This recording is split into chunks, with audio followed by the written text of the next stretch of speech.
Hi hello everyone, সবাই কেমন আছো? আশা করি তোমরা অনেক ভালো আছো আর আমিও বেশ ভালোই আছি। সবাইকে গুড মর্নিং। তো আজকের ভিডিওটা একদম সকাল থেকে স্টার্ট করছি আর সকাল থেকে আমার বাড়িতে বৃষ্টি হওয়া শুরু হয়ে গিয়েছে আমাদের এখানে। তোমাদের ওখানে বৃষ্টি হচ্ছে কি না অবশ্যই কমেন্টে জানিও। সকাল থেকে বৃষ্টি হলে এমন একটা বাজে ওয়েদার ক্রিয়েট হয় যে সারা দিনের কাজ করতে ইচ্ছা করে না, মানে কেমন একটা ম্যাচ ম্যাচে যেন একটা ওয়েদার। তো যাই হোক, সকালবেলা কিন্তু আমার ব্রেকফাস্ট একদমই করা হয়ে গিয়েছে, মানে খাওয়া হয়নি, বিষয়টা অ্যারেঞ্জ করা হয়ে গিয়েছে। তারপরে সকালের কাজকর্ম সব কিছুই হয়ে গিয়েছে। তো তোমরা ভিডিওটা স্কিপ না করে দেখতে থাকো। আমার ভিডিও ভালো লাগলে অবশ্যই লাইক কমেন্ট করো, সাবস্ক্রাইব করে আমার পাশে থেকো। এখন তেমন কোনো কাজই নেই, আর আমি বরাবরই যে প্রতিটা ভিডিওতে বলে থাকি যে আমার সকালবেলা যদি বিশেষ কোনো কাজ না থাকে তাহলে আমি মানে ফ্রেশ হয়ে একেবারে স্নান করে নিই। তো সেই কাজটাই এখন করব, স্নান করতে যাব। আর চলো তোমাদের সাথে শেয়ার করি যে কি ব্রেকফাস্টে কী বানালাম আজকে। চলো, এই যে দেখো, এখানে পরোটা আছে আর নিচে অল্প মানে একটা দুটো রুটিও আছে। আর এটা হচ্ছে আলু ডিম একসাথে ভাজা, হচ্ছে এখনও কড়াই থেকে নামানো হয়নি, যদিও কড়াতেই আছে এইভাবে। এখানে পেঁয়াজ দেওয়া হয়েছিল, পেঁয়াজ আলু ডিম লবণ হলুদ দিয়ে একসাথে ভাজা করা। বাইরে আকাশের পরিস্থিতিটা দেখো, একদমই বাজে আর বৃষ্টি হয়েই যাচ্ছে। জানি না কতটা ভিডিওতে তোমরা বুঝতে পারছো, তবে বৃষ্টি হয়েই যাচ্ছে। আমাদের রাস্তার জলটা অনেকটাই শুকিয়ে গিয়েছিল, বাট এরকম প্যাচপ্যাচে বৃষ্টি হলে কাদা হবে হয়তো, কি জানি কি হয়। বাবা দেখো পুজো করতে বসেছে, ভোগ লাগানো হয়ে গিয়েছে, এখন ঠাকুরের চরণে ফুল দেবে।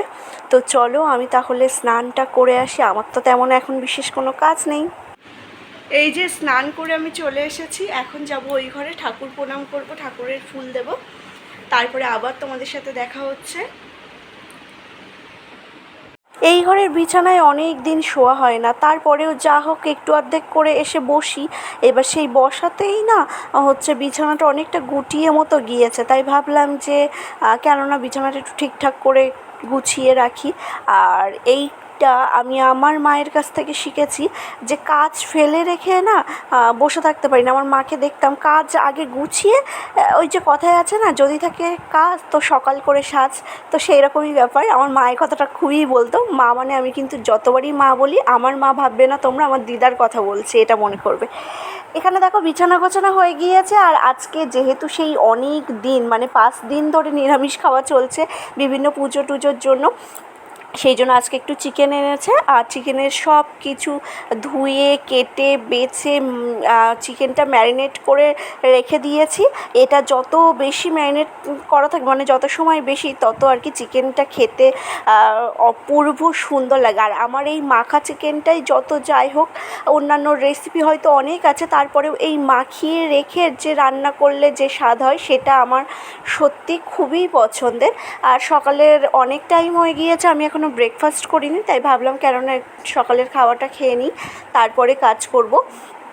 চিকেনটা ততক্ষণ ম্যারিনেট হওয়া থাক। আর আজকে না বেশি কিছু রান্না করবো না, কালকে সারাদিন উপোস টুপোস করে পুজো করেছিলাম, শরীরটা ম্যাচ করছে, অতটা ভালোও নেই, সেই জন্য বেশি কিছু করবো না। এখানে দেখো চিকেন করেছি শুধু।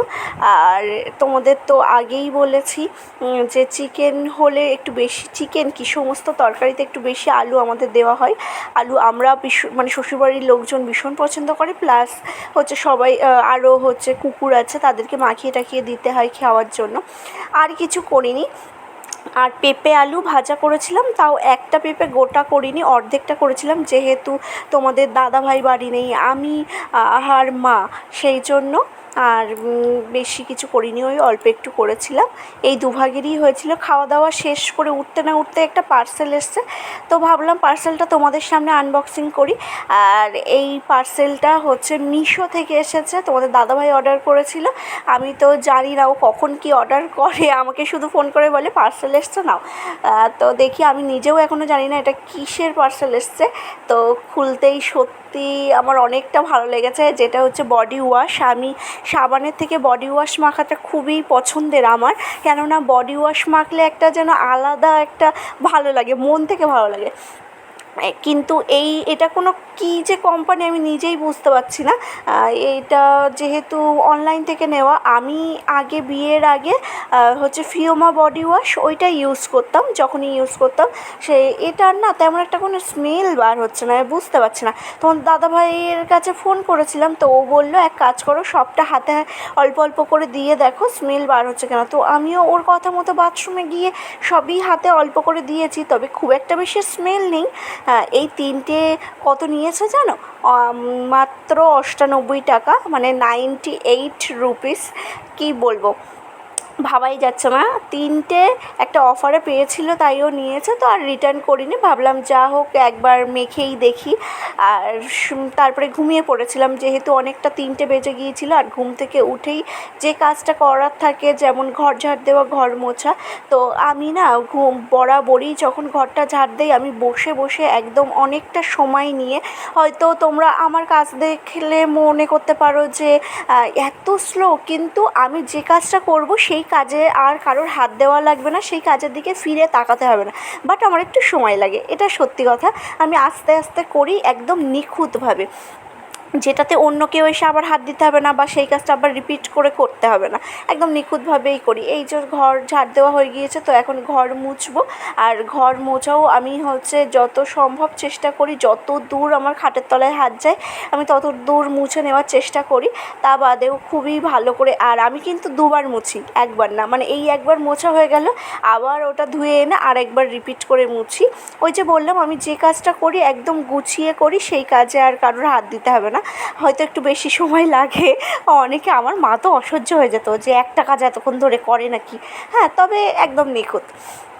যাই হোক, স্নান করে ঠাকুর প্রণাম করে তারপরে মা হচ্ছে একটু মুড়ি মাখিয়েছিল, আগের দিনে ছোলা বাদাম ভেজানো ছিল, তো সেটা দিয়েই একটু মুড়ি মাখিয়েছিল, সেটাই খাওয়া দাওয়া করলাম একটু চায়ের সাথে।